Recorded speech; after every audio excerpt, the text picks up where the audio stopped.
Parlons un peu aujourd'hui de nos militaires. Oyo bazokima Monguna. Depuis Bunagana, lelo tozasoki na Nord Kivu, Sud Kivu, et communauté Mwanzembo moko boye. Monguna azokima, militaire azokima, Monguna azotika tala ba munition na sebele.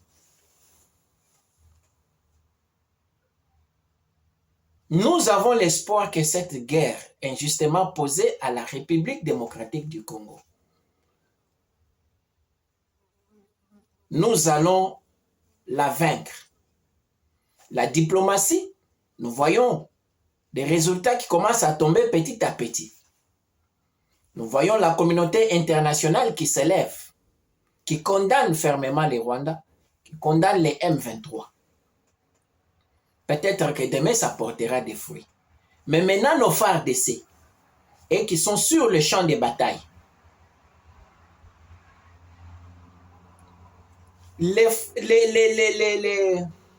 phases à l'époque, les forces armées zaïroises de Maréchal Mobutu, bakimaka bitumba ya Laurent Désiré Kabila neti ba militaire otoza nango sikoyo bazokimate. La question qui nous pose, qui nous vient vraiment à l'esprit, est-ce que nos militaires sont réellement formés? Président Félix omoni batoyo pesaki ba jeune recrue bakende kotangisa bango na baka militaire na biso Kibomango et Moura. Omoni ke ba formé pena ba militaire na biso comme il se doit. Qu'est-ce qui fait que chaque fois ba militaire na biso ils n'ont aucune résistance? On pouvait dire que les munitions ne sont pas là. Mais bazo kima ozo tala pena vidéo tala ba munitions est belé. Combien d'avions de chasse? Oye sombama. Ce qui 4 avions de chasse. Ezawapi. Et mona nakate. Ba drone combien est sombama? Et mona nakate.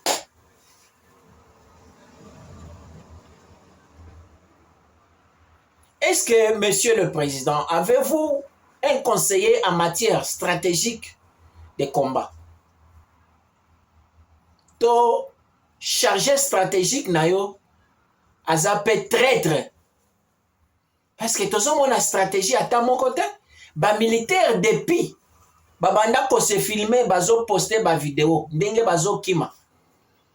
Ndenge bazo tika ba munitions. Quelles sont les mesures qui sont prises pour tous ces militaires-là?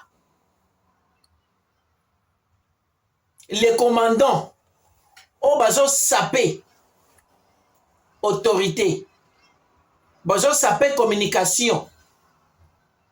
Au lieu de dire aux militaires de résister, bango pe bazo teka plan à l'ennemi.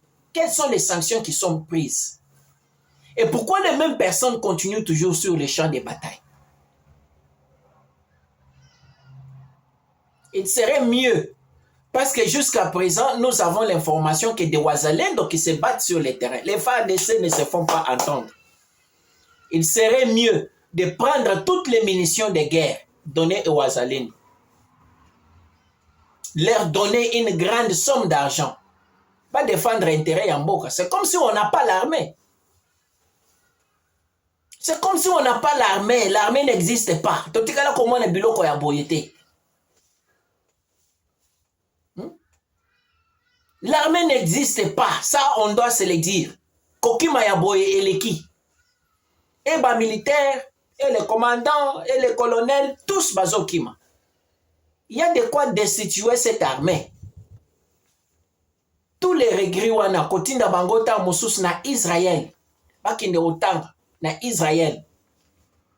Kotinda bango na Iran. Bakinde otanga. Comme ça tango bazoya. Nous avons des officiers Yassika, nous avons les militaires Yassika, avec une nouvelle technique. Donc, tous les anciens militaires wana kolongo la bango. Parce qu'ils ont simbaté. Ils ont simbaté. Totikala comment on a vraiment... Ba militaire bazo ki maneti basi. Ils sont en train de se filmer, biso tozo kima. Comme s'ils n'ont pas de munitions, mais les munitions de guerre sont là. Ça montre qu'ils ne sont pas bien formés. Alors, il faut prendre les militaires nyonso ya Kalawana. Kolongo la bango. Comme les jeunes, il y a la volonté chez les jeunes de s'enrôler dans l'armée. Kotinda bango na Israël, kotinda bango na Iran, kotinda bango na Corée du Nord. Pas qu'ils ne se former. Je sais que cette histoire va se terminer. Sinon, on ne va pas vaincre cette guerre ici. Il n'y a que le président seul qui fait sa diplomatie.